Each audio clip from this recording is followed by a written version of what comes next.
Welcome to Beer Stories for Private Equity. Join us for our weekly happy hour, tapping into 27 years of PE experience, one pint at a time. Beer Stories for Private Equity is powered by MonogramGroup. On today's show, we're excited to be joined by Charlie Gifford, one of the founders and a senior partner of New Heritage Capital. And for MonogramGroup, here's your host, Scott Markman. Please fasten your seatbelts. One of the exciting things about this episode of Beer Stories for Private Equity is that Charlie is the first guest that prior to 10 minutes ago I have not met before, which is in all sincerity kind of cool because we have leaned into our clients, former clients, whatever. I've been on Charlie's email list for a number of years, actually. So I see their communications and always thought it was very impressive and really well done and very consistent. And that's how I knew about New Heritage Capital. So it's really exciting that Charlie has been willing to join us on the show. So thanks, Charlie, for that. No, it's my pleasure and grateful to be included. You say it's cool. I hope you feel that it's cool at the end of a half-hour conversation as well. And I guess we'll find that out. It'll be all on your shoulders, not on mine. I'm just saying. My narrow shoulders. We'll see what we can do. All right.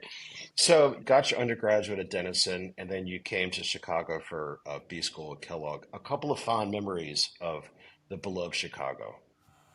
Well, if I didn't say the day I got married in Kenilworth Union Church in 1997, I'd be in trouble. So I'd have to put that on the top of the list. But after marriage, moved to Boston, worked in banking in a startup, and then went back to Chicago in 97 to start 2 fantastic years at Kellogg. Another highlight would that be of my eldest being born in Evanston in 1999.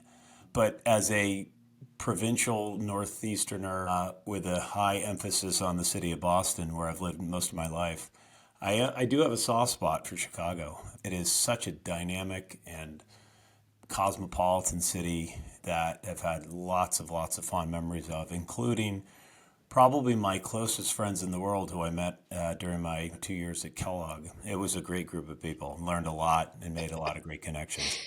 So I am also an Eastern native, as listeners I hope have picked up. I'm from Baltimore. So at the end of this, Charlie, we will talk Patriots because I can't resist. So retrace a few steps after B School about how you landed in private equity, because people don't just back into going into private equity. I asked my father, who is a very close confidant and fun fact was my best man in my wedding in Kenilworth Union Church back 27 years ago. And I remember asking him going into business school because I wanted to use it as a springboard to think about a career change. He was a banker. And I said, if you had to do it over again, what would you do? And he said, without hesitation, if you like the world of corporate finance, and I had a little bit of a banking background at Smith Barney, he said, you should really look into private equity. And I said, why is that? He said, it really encapsulates everything what pure capitalism is. It's obviously finance, but it's also sales. It's organizational behavior. It's human resources. It's about building consensus within your organization and then trying to have that type of consensus move forward in a way that you're earning the confidence of others, not only investors, but also management teams. So I said, well, that sounds kind of cool. So in between years of business school, I was fortunate enough to get a summer internship at our predecessor fund back in Boston. Had a great experience, ended up getting a job on the last day of my summer internship, which led to a very fulfilling and fun second year of business school, and then joined my 2 partners at Oldco in August 2nd of 99, and somebody told me that means our 25th anniversary is coming up, which makes me feel immensely old and gives me pause, but it is what it is. So you mentioned Oldco, and again, I don't know anything about Oldco. What was Oldco since there was a new co? Oldco is Heritage Partners, started in the early 90s. I joined in the late 90s in 99. They raised Fund 3, which is an $850 million vehicle. it ended up that the three founding partners desired to retire and move on. There wasn't going to be a fund four. But my two partners now, Mark Charolf and Nikki Norris, and I saw an opportunity. And Oldco started lower middle market, but moved to larger deals. But we always felt like, and I'll talk a little bit about our strategy in a second, but we thought that the most appealing part of our target audience was in the lower middle market. And back in the day, we left in '06 to form New Heritage Capital to hang our shingle. Did it on a deal-by-deal basis. It turned out incredibly well. Some interesting times and stories along the way. It was a tremendous learning experience from Oldco to Newco, and the one commonality is how we structure our deals. One of the things I noticed to get ready for our conversation is that your firm is a generalist firm. And what you invest in the sectors and all that seems to be broader than a lot of what I hear about today, which is, well, we have these two or three niches. Why? Again, there's nothing accidental in private equity, so why? We strongly believe, I'm going to mix in some more advice from the old man, which is find something that you're really, really good at, whether that's providing a service or developing a product, and be maniacal about serving your customer base.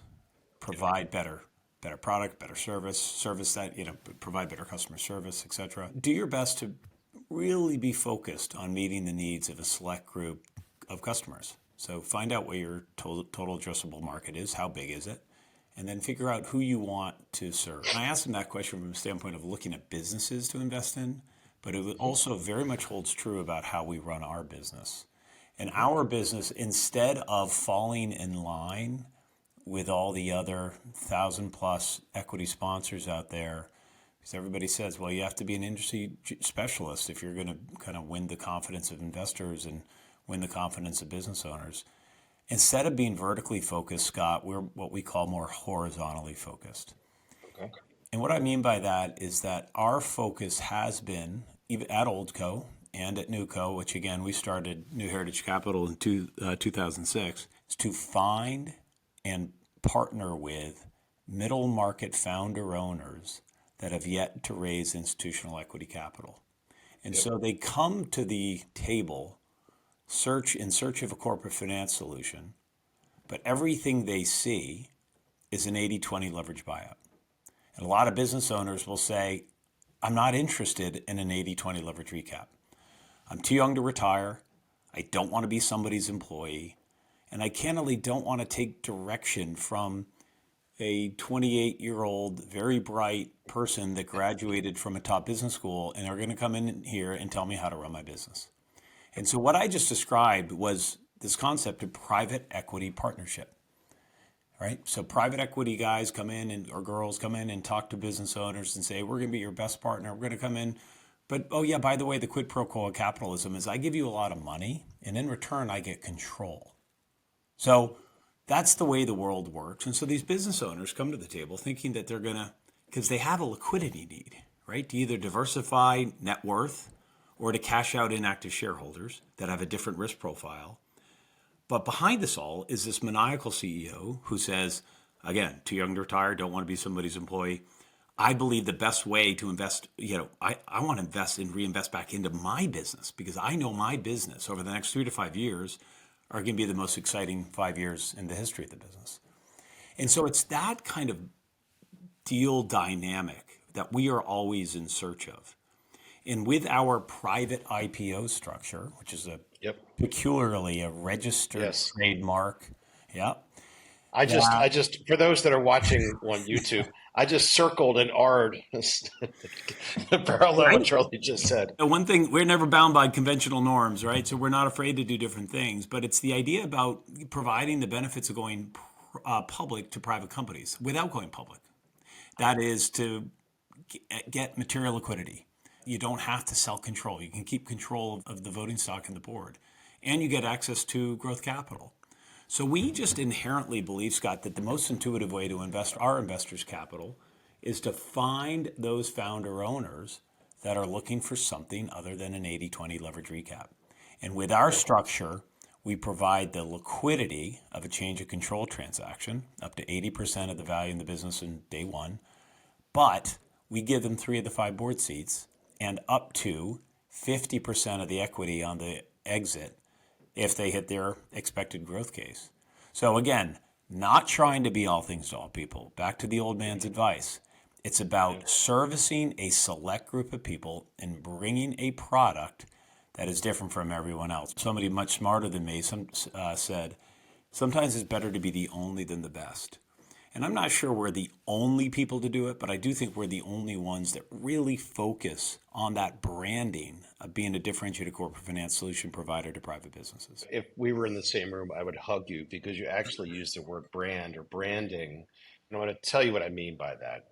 It isn't logos, it isn't emails, it's a brand. We define brand at the agency as DNA.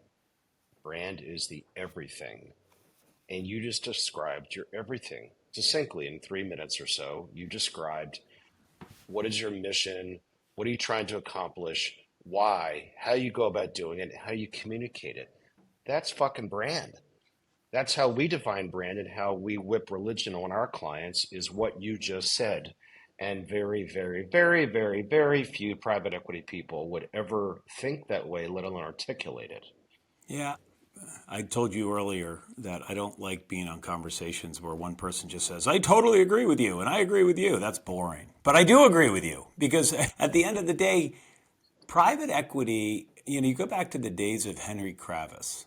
He used to have this adage from a private equity marketing standpoint. Now, granted, it was a different day back in the kind of late 80s, early 90s, but he once quipped that the best form of private equity marketing was having great returns and letting them speak for yourself. Keep your head down, do everything you can to return above average returns for your investors on to the next. Now that worked for KKR back in the day, but again, it's a different day and age right now. And in the market that we find ourselves in, you have to find a different lane. And I have to tell you, I love what we do. I love what we do because it's the most intuitive way to invest equity capital. Like instead of doing leverage buyouts, we do leverage buy-ins. We're coming in and buying into the vision of the founder. And to us, that's everything. But if you just come in and try to differentiate yourself by claiming you're smarter than the next guy, I mean, hell, and the ante to play the private equity game is to be obviously very capable and bright. But if you marry that with a differentiated solution, one that really is more of a true partnership and not a private equity partnership by common terms that we know today, we really think that is an interesting differentiator. And at the end of the day, we're not trying to do every deal out there. We're just trying to define the 1, 2, or 3 platforms a year that are run by those maniacal CEOs that are looking for something different. Okay. Oh, can I say one? Can I say one more thing about the whole branding Yep. thing? And this occurred to me. You like I are seeing this proliferation of lists, and the most famous one, Inc. magazine, right? Oh my! Family, founder friendly. Can I rant for? I don't know if this is the appropriate place to go on a rant. And we've been Please, on that list. rant away.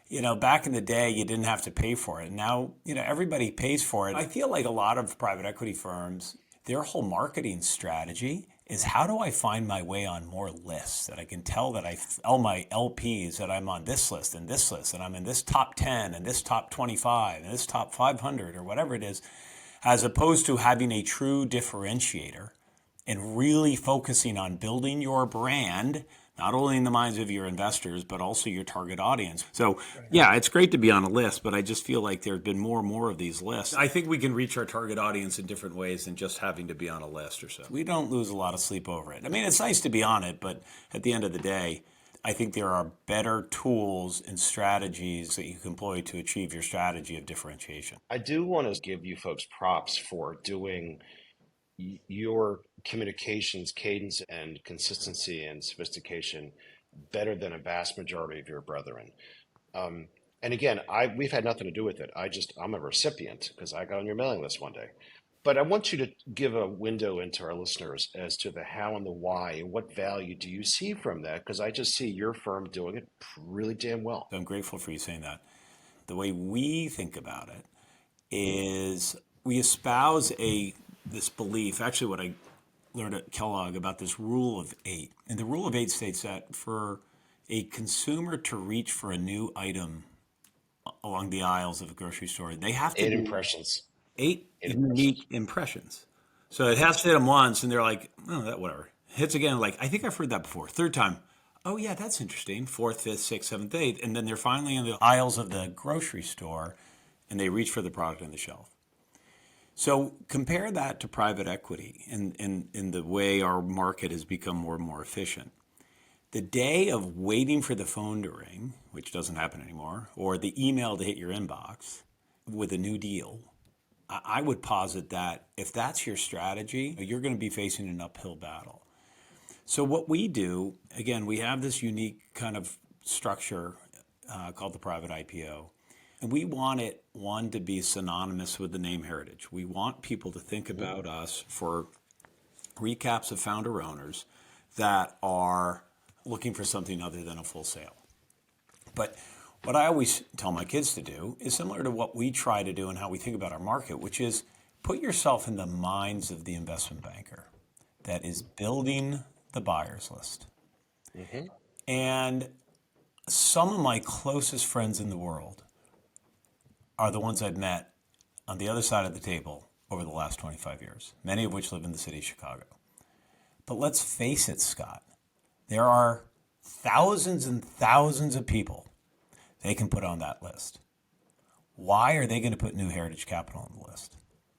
And so I'm a firm believer that despite a lot of these guys and girls being very close friends of mine, I can't just hope. Hope is not a strategy. You can't just hope people remember you when they're putting pen to paper or keys to keyboard. So how do you do it? Well, you can't call them every week because that will have the unintended consequence of pissing them off. You can't email them every week because after a while, they're just not going to read everything you send. But if you find different ways to make different impressions, on top of the phone calls and the Zoom calls and the meetings and all that stuff we do, it's the ancillary activities, like starting our silly little podcast, Middle Market Musings, which we started 3 years ago. I can't believe we're still doing it, but the feedback has been overwhelming. And then on top of that, we do these little LinkedIn misses. You know, everybody, not to give away the special sauce, but everybody uses LinkedIn the same way. I bought this company, I sold this company, I hired this person, blah, blah, blah. You know, LinkedIn is the easiest way to think about it. You know, New Heritage Capital has, 2,000 followers. But in my silly follower universe, it's like 6,000. Why? I can't understand, but it is what it is. I have, that people are interested in what I might have to say. But where you're seeing and where we've had success is not building the brand necessarily on the corporate firm side.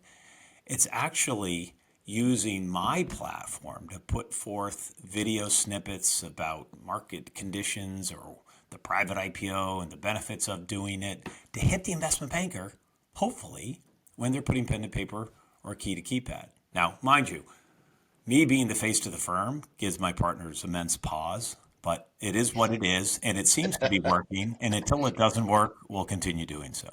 It's interesting you say that about LinkedIn because we follow the same strategy. So my personal profile is a little bit the tip of the spear.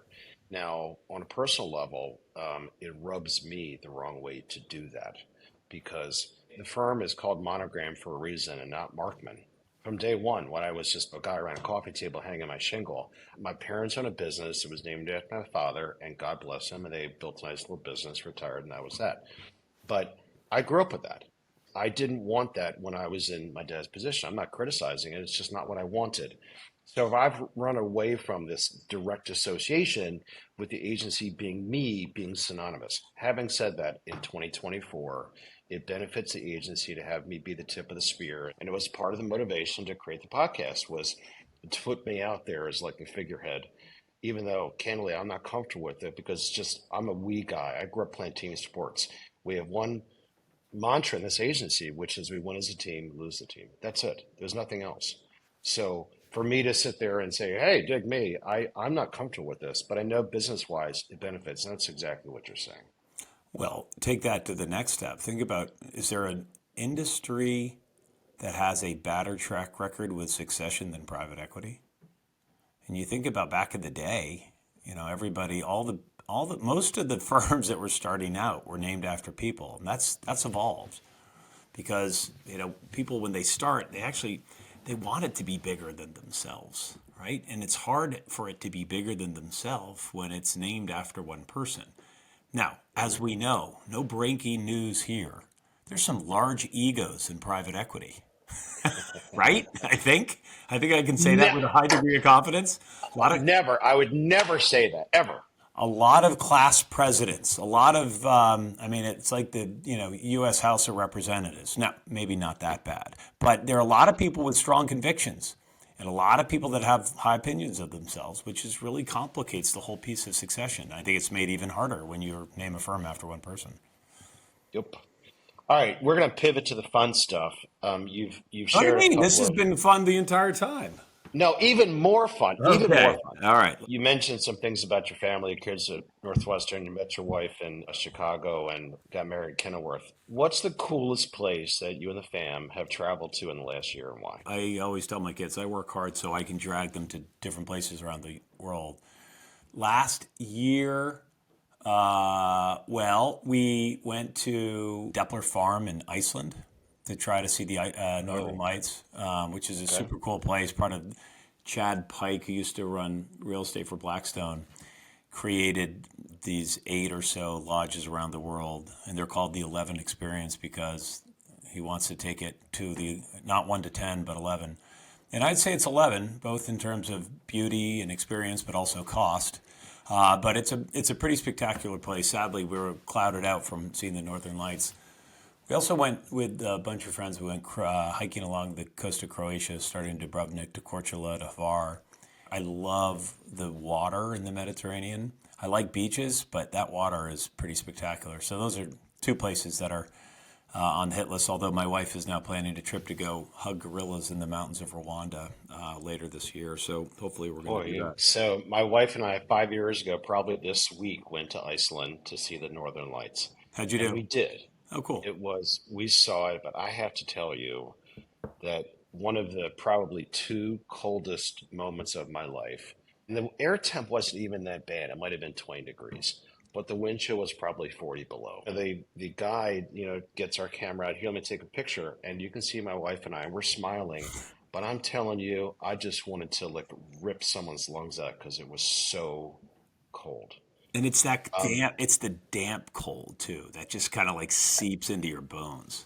Having said that, there's a photo on my phone of my wife and I from that trip, and it was when we were snowmobiling with, let's say, 6 other groups of 2 couples, whatever the case, and a guide on a glacier as far and wide as the eye could see, and it is the most unbridled joy, probably experience of the last 20 years. Super cool. We are going to bring our convo to a conclusion with the most electric controversial question of the discussion, which is the one Boston sports legend you most want to have dinner with, and why? Alive or passed away? Either or. So it could be Babe Ruth, who played for the Red Sox. Sure. I think I'd say Ted Williams. I shook his hand at the 1999 All-Star game when the Red Sox hosted at Fenway. And he had hands the size of a catcher's mitt, which I thought was really interesting. And he was known as a cantankerous old SOB. Absolutely. He was a cantankerous young SOB. Yeah. He was a pretty remarkable guy, and people forget how his career was interrupted at its pinnacle by serving in the military. 406 is up there with the answers to the often asked question, what sporting record will stand the test of time? I think that's up there, and I think he'd be a pretty remarkable guy to meet. Yeah, I've read stories about Ted Williams saying that was it when he hit the ball, he could see the stitches or something. It was when the ball was coming at him, supposedly, he could see by the rotation of the seams whether it was a cutter, a splitter, a changeup, fastball, curveball. He was also a huge outdoorsman, loved to fish, and that's something I enjoy doing as well. So that isn't he in the fishing Hall of Fame? Yes. The crazy thing about Ted Williams, during the years when he played, he was in one World Series, that was it. And then for a lot of those years, they kind of stunk. Yeah. It was sort of him and like a bad team, because that was during the heyday of the Yankees in the 50s. To your point on Williams, and reflecting back on your comment about the McCaskies, don't ever overestimate the importance of solid ownership in professional sports. People don't get lucky. They get lucky, but sports is, especially nowadays, it's turned into a business. And you talk to Redskins fans about how they feel about Josh Harris versus Daniel Snyder, or about how Knicks and Rangers fans feel about Charles Dolan. A lot of these people are just hard to root for. And I know I'm contradicting myself because I know the Rangers and the Knicks are on the upwards, but having solid owners that are treating these teams like a true business. Look at the asset values. The media rights deals are what driving it primarily, but there are a lot of ancillary revenue that these teams can earn by bringing best practices to the table, and that's what a lot of them have done. All right, sir. As I had hoped, this is a gob of fun. I really appreciate it. I love the convo, and I hope we can do it again. Scott, it's been entirely my pleasure. Thank you for including me. Best of luck to you and your team, and look forward to staying in touch. From all of us at MonogramGroup, thanks for tuning in to Beer Stories for Private Equity, Episode 10. Don't forget to hit the subscribe button, and you'll be notified as we release new episodes. Please check out the show notes in the description from today's episode. Our email is podcast@monogramgroup.com. Feel free to email us with any comments or questions, and we'll try to answer them in our next episode.